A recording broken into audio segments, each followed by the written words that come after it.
Welcome, Dr. Haslina. Waalaikumsalam The warahmatullahi note wabarakatuh. is already it will be shared in your group. So for the 5th week. Alright. Mm. So I am now sharing the slides. May Yeah, I? you can share. Alright.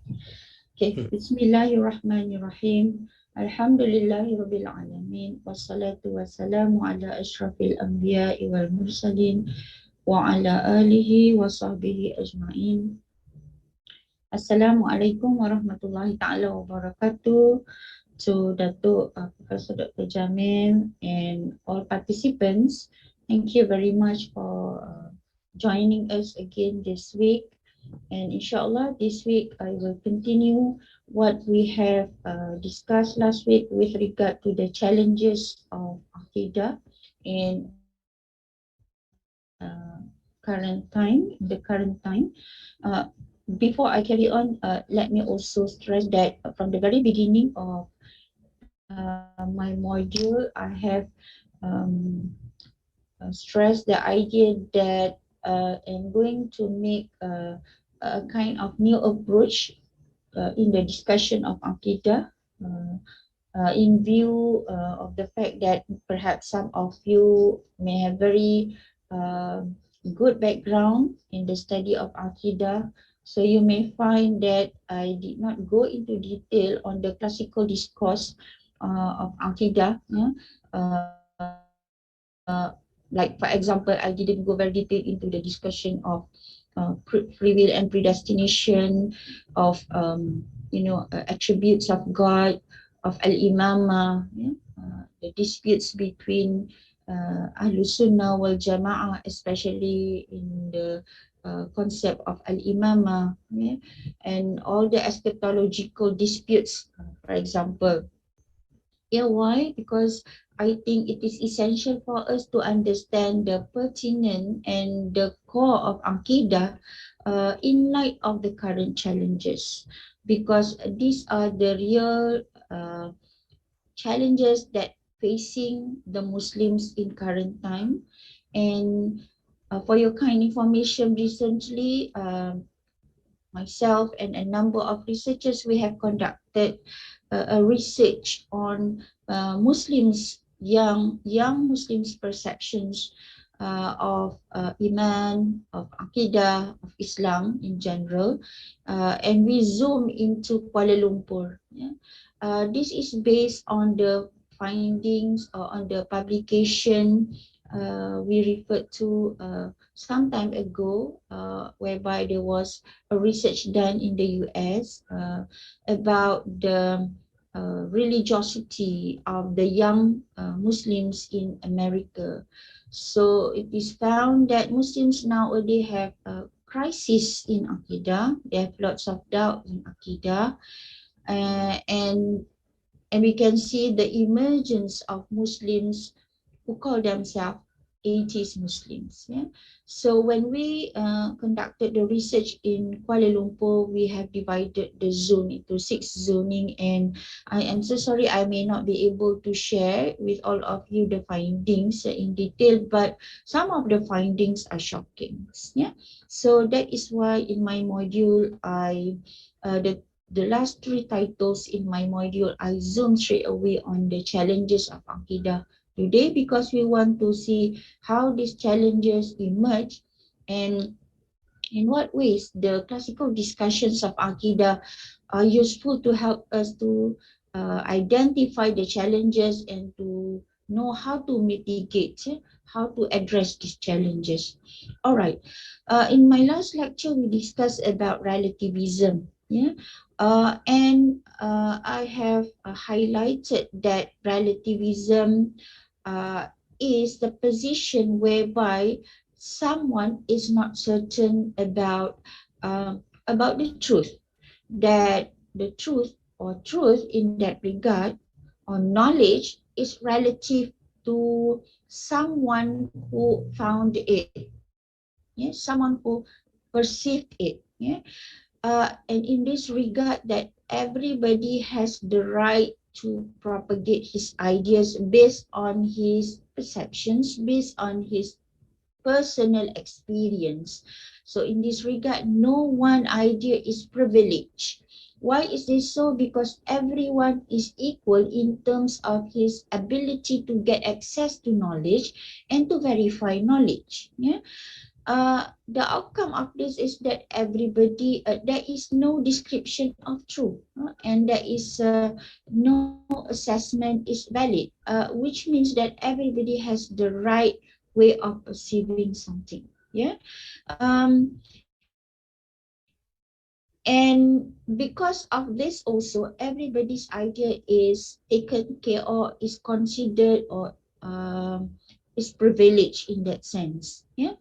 Now, maybe to some of you, uh, this bring you to another concept in Islam, that perhaps, yeah, perhaps you think that, you know, this is resembling that concept. Yeah, that concept that I tried to address is ijtihad.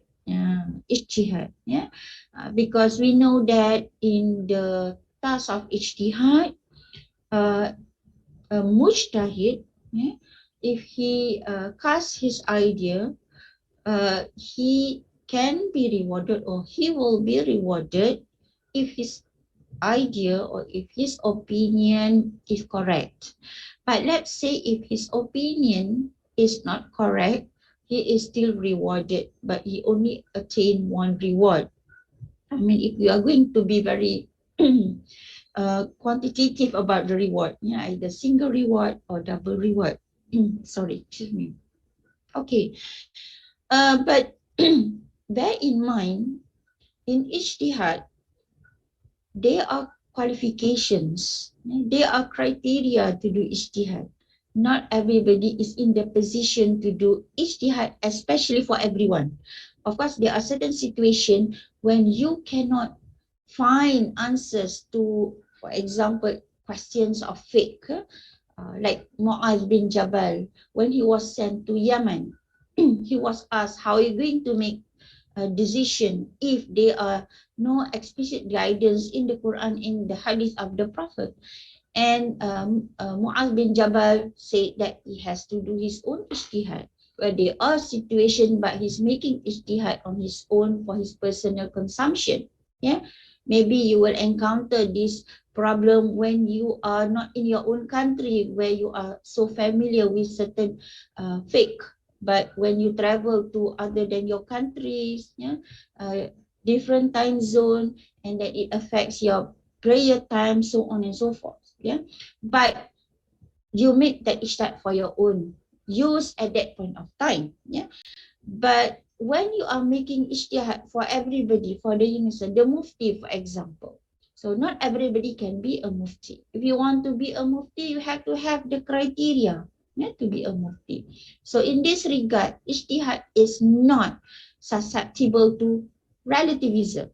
Yeah, ijtihad is not to condone relativism. Yeah, our mujtahid gives opinion based on substantial hujjah, and we know, if you learn usulul fiqh, you know that our mujtahid or our mufti derives hukum based on the several methods or qawaid. Yeah, qawaid usulul fiqh, for example. Okay, so I would like to clarify the differences between ijtihad and the way uh, modern scholars, for example, propagate ideas of relativism. Okay, now we move to the next slide, which is skepticism. Okay, what is skepticism? Skepticism is an extreme form of relativism. Yeah, because if relativism perceive that uh, knowledge is true, and it is relative to someone who found it, who perceived it, but skeptic is totally totally denounce the idea of there is possibility to know things for certain. Or simply said, there is no certainty in knowledge because it is impossible. So he is always skeptic at all time. And I think this is what is happening to the Muslims who lost their faith in Islam, because they have doubts, and they fail to find the ways to to uh, to unravel the answers to their doubt. Whereas this is pertinent, this is fardu ain according to Al-Imam Al-Ghazali. I've mentioned this last week. And because of that, they entertain their doubt again and again, and they fall into skepticism to the extent that they don't believe at anything at all. And in the realm of epistemology of knowledge, or in the discussion of epistemology of knowledge, skepticism or philosophical skepticism uh, uh, deny the possibility to know the truth.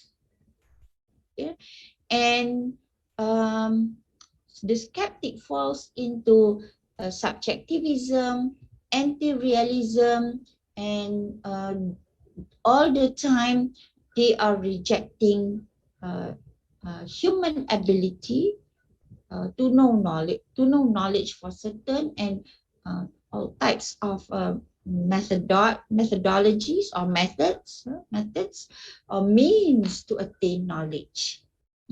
So we are all the time in the sense of ashakku. So skepticism in Arabic is called ashukukiyah. So you can imagine how to live in this situation where you are always in shock, in doubt about the things, the facts that happen around you. You are unable to discern or differentiate between reality and non-reality. And we are now living, as I've mentioned just now, we are living in an era of doubt. Remember last week I was talking about we are now living in the period of postmodernism, where relativism is celebrated, and the extreme form of relativism, which is skepticism, has become common this day. And people are not only skeptical about even scientific findings, as you can find it, or as you can see it recently. We have questions about people who doubt about the scientific finding of the shape of the world, of some of modern medication, of vaccination. So they cast doubt about a lot of scientific findings, and what's more of religion, especially because religions speak about things that in their opinion are non-realistic, beyond the physical world, ghaibiyat. So in this regard, religion has no value to the skeptic. And the problem with skeptical thinking is that they tend to fall into the Pyronian fallacy. What is the Pyronian fallacy? In the Pyronian fallacy is that we have to the first gateway to knowledge is that you have to have doubt. Like ashakku awwalul ma'rifah. Well, some Muslim scholars take this as true, but you cannot continue to be on your doubt. On and on, you have to find the ways to cast your doubt. But then the Pyronian fallacy say that you have to have doubt, then only you will be able to know the truth. But then you have to demand for the proof that can be established to verify your truth. But then when you entertain your truth and you are always doubt about certainty, you will not be able to find the answer to your doubt. So they make doubt as the premise to knowledge. And And doubt become not only the premise, become the method and become the objective. So they fall into skepticism. So this is fallacious thinking that all the time you have to start with doubt. Though there are situations, there is possibility, like for example, Al-Imam al-Ghazali have encountered this experience, but bear in mind, he did not start full-fledged on doubt. He was a learned person, yeah, but at a certain point of time, he what do you call that? He questioned himself, or whether he knows or not. Or I would say that he reflects. He did muhasabah, or in the modern term we call the process that he encountered, as he expound it in Al-Munqidh min al-Dalal, is the relearning process. In our life, we have, learning process, and we have also relearning process, whereby uh, we reflect, we examine, we assess what we have learned before, and then we relearn something new. Yeah, so that was the process gone through by Al-Imam al-Ghazali. He did not get trapped into his doubt forever. Yeah. Okay. So now this is why the skeptic fall into atheism, because they entertain their doubts about all sorts of things. Yeah, and actually the postmodern aesthetics were not a new group. This group have existed before. Even if you look into the peripatetic philosophers, yeah, the Greek philosophers, yeah, the Greek philosophers, they have encountered this group who call themselves Sophists, or in Arabic, they were introduced as Sophistoiyun, yeah? The Sophists who champion skepticism, yeah, who have doubt about God, yeah, and they were dominant as well during the Greek time, yeah. So they were dominant, and there was a very heated debate between the Sophists as well as the rationalists. Yeah. So this group exists in the past, and they continue to exist in the modern time. And if you want to know more about the skeptics, yeah, the modern Sophistoiyun or Sophists, then you can read Said Hussein Nasar in his work Islam and the Plight of the Modern Man. Yeah, and he even when he wrote this book in the 90s, if I'm not mistaken, yeah, he has anticipated the emergence of this group of people, yeah, the agnostic, yeah, and the atheists. So that's why I choose relativism and skepticism as one of the challenges to be addressed in my module. And this all stem from materialism. Remember, we discussed this last week. Materialism, whereby uh, the people rejected ghaibiyah, yeah, and only believe in what they see, in what they experience. All right. So in Islam, the reality of knowledge is that it is certainty of judgment, and it has to be congruent with truth based upon evidence. So yes, reasoning is important, experience is important, but it has also to be guided by the ghaibiyat, by the revelation, and that's why we encounter this in the discussion of Aqidah, about Allah, about Malaikah, yeah, about Prophet, about Scripture, about Yaumul Qiyamah. These are all ghaibiyat. Yeah?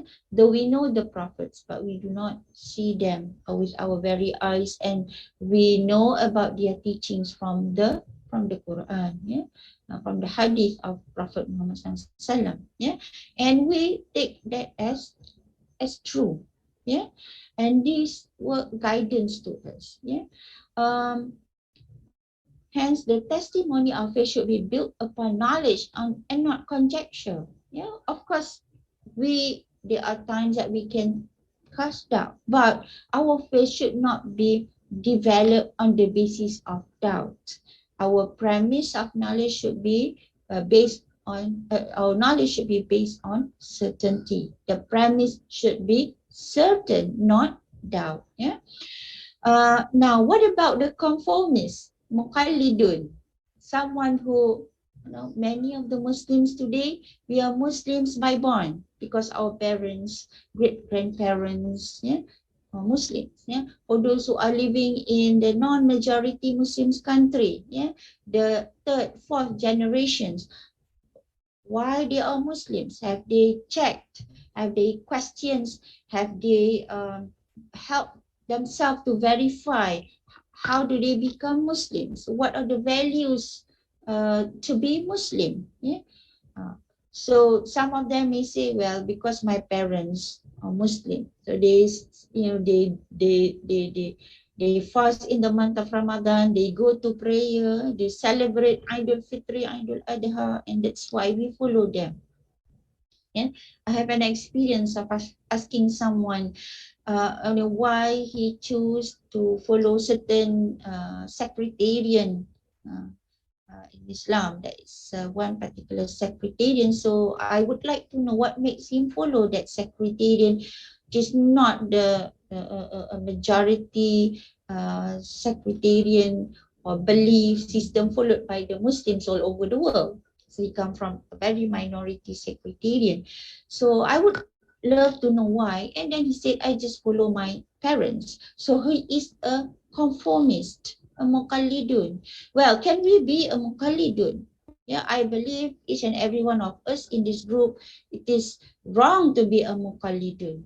Yeah, why? Because we have the means to knowledge. And alhamdulillah, many of us, all of you are here today, choose to find knowledge, choose to find the truth, to make certain of our faith, of our iman. Yeah. Now, the view of the Muslim scholars is that if someone choose to be a muqallidun, he is a believer, but he is disobedient if he is able to investigate or examine or to find the truth, but refrain from doing so or did not want to make efforts to find the truth. Yeah. Some minor scholars view that this person is wrong and he is an infidel. This is very extreme view from our scholars. So I stopped to that point because we have reached the last slides of last week, and I am going to share the slide that we are going to discuss today. All right. So today our discussion will be on the challenges to Aqidah, secularism, liberalism, and religious pluralism. If you notice, okay, let me share these slides. Okay, why is it not moving? Okay, now if you notice, yeah, what I have discussed just now in last week, materialism, relativism, and skepticism, these three positions pertain to the position towards knowledge, towards the theory of knowledge, whether one can know knowledge for certain or not.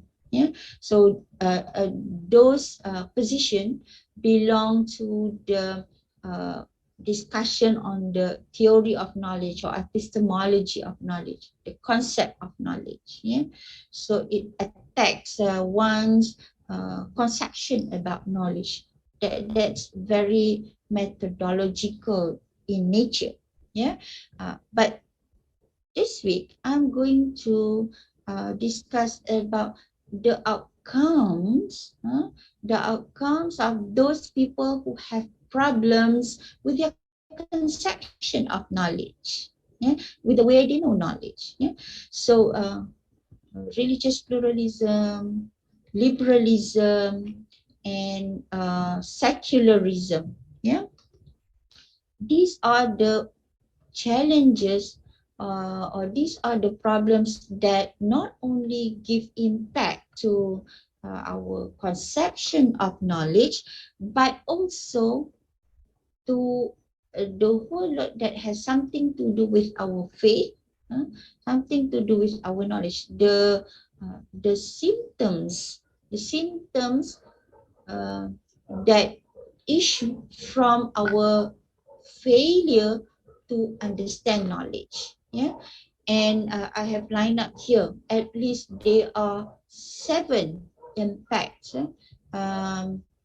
Of the 3 things that I'm going to discuss today. Yeah. So of course, the first one is that these 3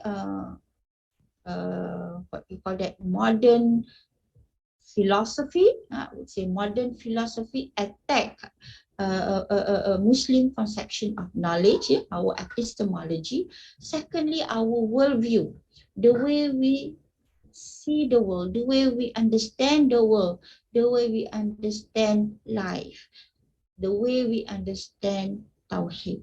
Yeah, because Tawheed is a Muslim worldview, and secularism, religious pluralism, and liberalism affect the way we believe Tawheed. Yeah, and of course, when I said that it affects the way we believe Tawheed, it definitely disturb the way we believe Al-Haq, the way we cast our belief to the truth.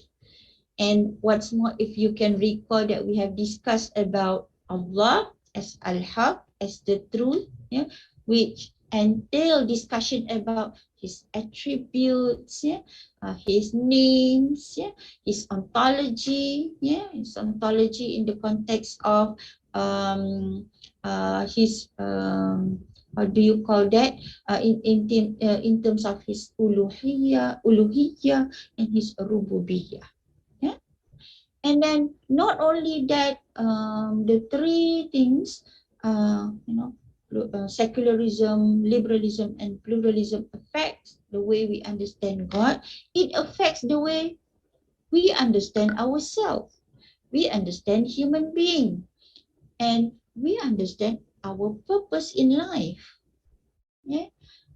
It also affect the way we understand the world as a whole, life as a whole, existence as a whole, the universe, the planets, all the living beings, the non-living beings on the land, under the sea, yeah, this makhluk.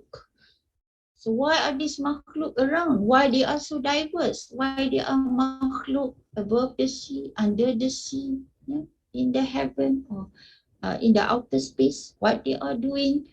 When the Quran and Allah says that these are all His creation, makhluk, al-makhluk, yeah? And these creations, why they are created? Allah says they are to taskhir, they are subservient to the nature, and they are complementing each other. They are not competing with each other. This is what at-taskhir is all about in the Quran. Yeah, and the way we understand that reality is not only subject to time and space, yeah, az-zaman wa al-makan, the theory of atom discussed in Aqidah or in Usuluddin about zaman and makan, whether this atom, every single atom that exists in this world, eternal or temporal, yeah, whether they continue to be renewed or whether they are lapsed, whether there is a time, a gap between one atom to another atom. Yeah, this is very interesting discussion in Aqidah, in fact. Yeah, just to exert the idea of the temporal world, that the world is temporal, that makhluk is temporal, that makhluk, the world is makhluk and mortal. Yeah, but today modern thinkers, modern philosophers, postmodern philosophers believe in the progress of the world, that the world has no end. Yeah. Okay, and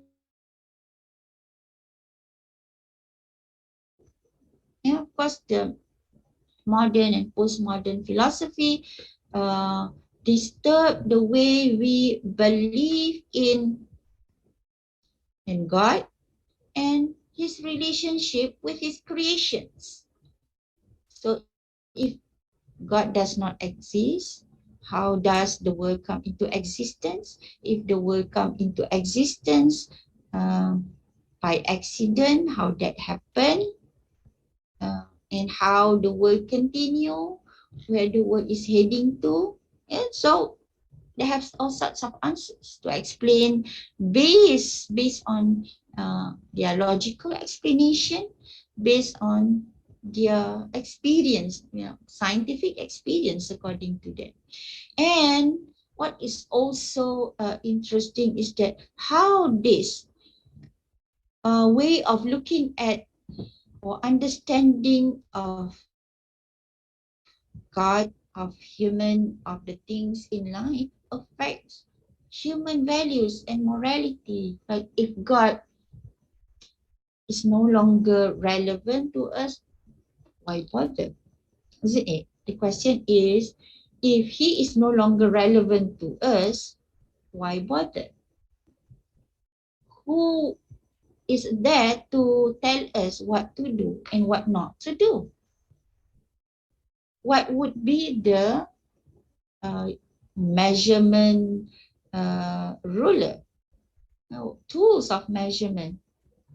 The only mechanism to measure is man. So man will decide what is good and what is not good for them. But in Aqidah, we have discussed this very clearly in Al-Khayri wa Ash-Shar. What is good and what is not good. So I'm trying to summarize how the three things that I'm going to discuss today affect the way we believe in Islam. Yeah. So first, secularism. I believe most of you are familiar with secularism. I would like to stress that this definition of secularism is not defined by Muslim. It is defined by the father of secularism, at least in his work. Yeah. I'm attributing this to his work, Harvey Cox. He discussed or he defined secularism as a exclusion of metaphysics, exclusion or rejection of metaphysics. I would say this in a very simple term, rejection of al-ghaibiyat. If you can recall what I have discussed earlier in Aqidah, that one of the criteria to understand Islam is to accept ghaibiyat. Now, what happens if you reject this fundamental concept in Islam? We are done. There's nothing to say about Iman anymore when you start to reject ghaibiyat. But this is what secularism has to offer. Reject all this ghaibiyat. So nature has no sacred value, man has no sacred value, yeah. Even norms or values have no sacred values. Yeah. So he said that even authority has no sacred value. Of course, this is a repercussion of what the West has experienced in the course of their history. Because at one point of time, when the authority, I would say when the church has sacred value, they did not observe the power. So they hold the executive and the legislative power, and they use the sacred to justify their actions. But does this happen in Islam? In Islam, we believe in the concept of Khalifah, that every single man is a Khalifah. But don't forget that we are Khalifah and Abdul at the same time. So even though we are Khalifah, we are not the master of the universe. We are only administering our role, and we are susceptible to our nature as servant to Allah Subhanahu wa Ta'ala. So even though we administer this world, but we are doing it in serving of Allah. So we are not the master. The master is Allah.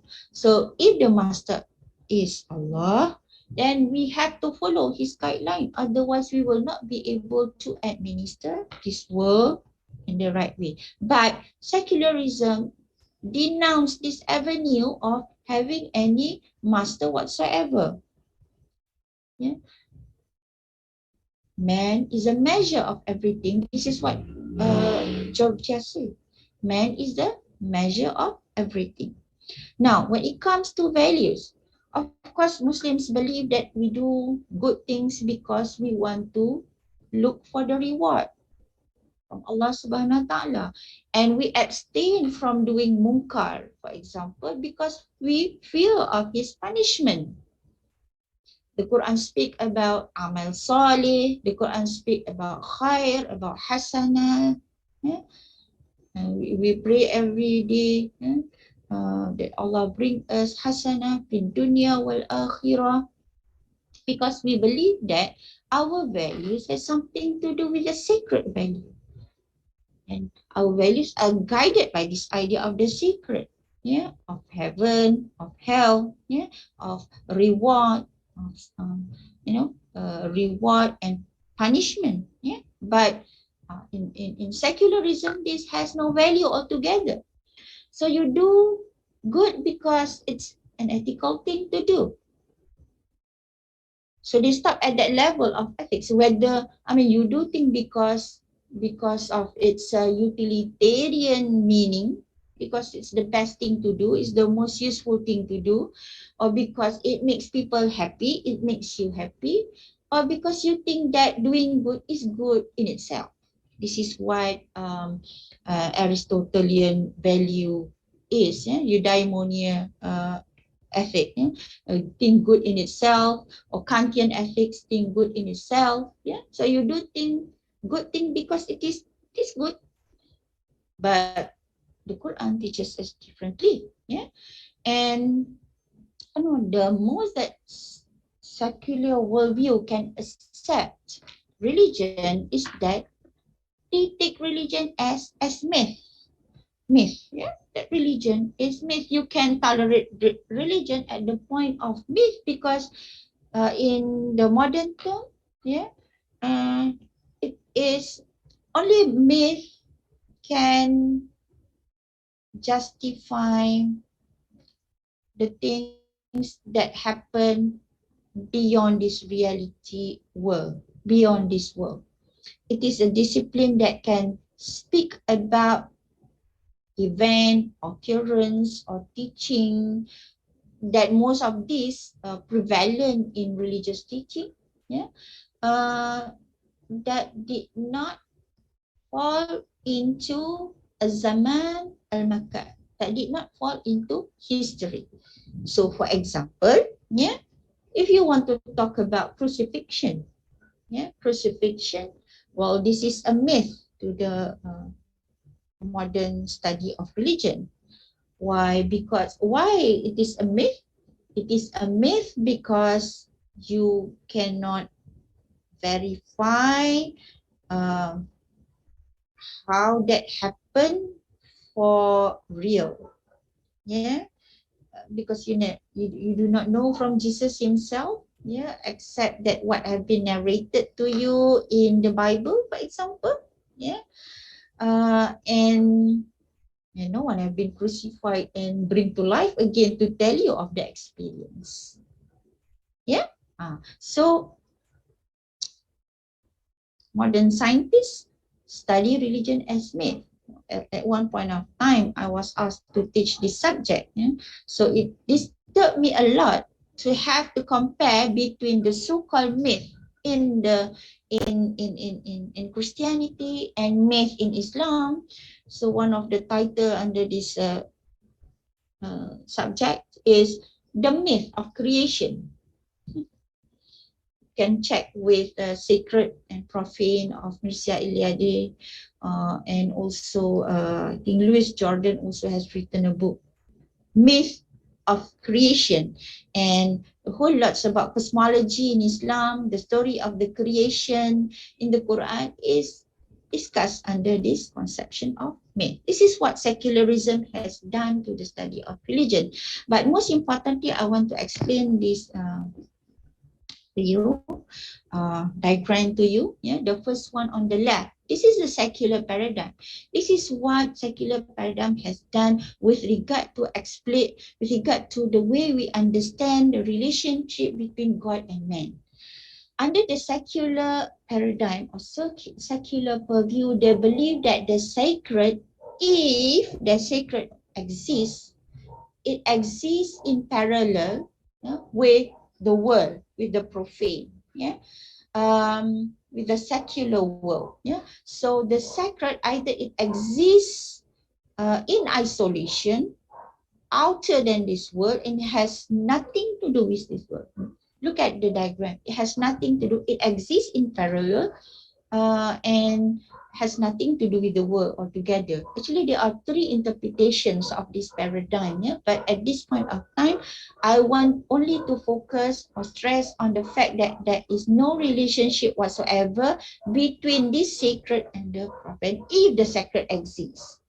Perhaps the sacred is non-existent at all. Perhaps the sacred only exists in your mind. Perhaps the sacred is only your projection idea. This is how the modern paradigm or secular paradigm is. However, Tawhidic paradigm is looking at the world differently. And the Quran speak about hablum minallah and hablum minanas, that the sacred, if I were to use this term, the sacred is there, and the world is here. They are integrated. There is mutual relationship between, between man, between makhluk, and also al-khaliq. If you relate this in Arabic, it's more beautiful because it comes from the same root, khalaqa. So God as al-khaliq and the word is makhluk, and there is relationship between the two because al-khaliq will not, al-khaliq, his nature is to create, and al-makhluk is the outcome of that activity of creating. So this is the paradigm of secularism, and we can see how secularism affects or challenge our conception of belief. Because secular paradigm, either they believe that, or it exert the idea that the sacred has nothing to do with the world. So whatever values that you are talking in this world has nothing to do with it. Or whatever idea of God that you are talking has nothing to do with the world. Whereas the Tawhidic paradigm, there should be a point where the two worlds meet. This is integration, and this is Tawhidic. Now, liberalism. Okay, I have 5 more minutes. I'll try to finish the remaining slides. Liberalism penetrates into religious discourse through theological concepts and ideas of God and religion. If you want to know more about the root, the history of liberalism, you can read the work of Gresham. So I give the second name. I forgot the first name. Gresham has written a very interesting book on the history of liberalism in the West.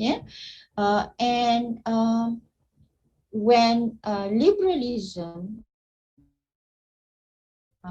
from the very beginning, it emerged in the context of social and political area, but then penetrate into religious discourse, especially theology, that is started to crop into the idea or the discussion about God's supremacy.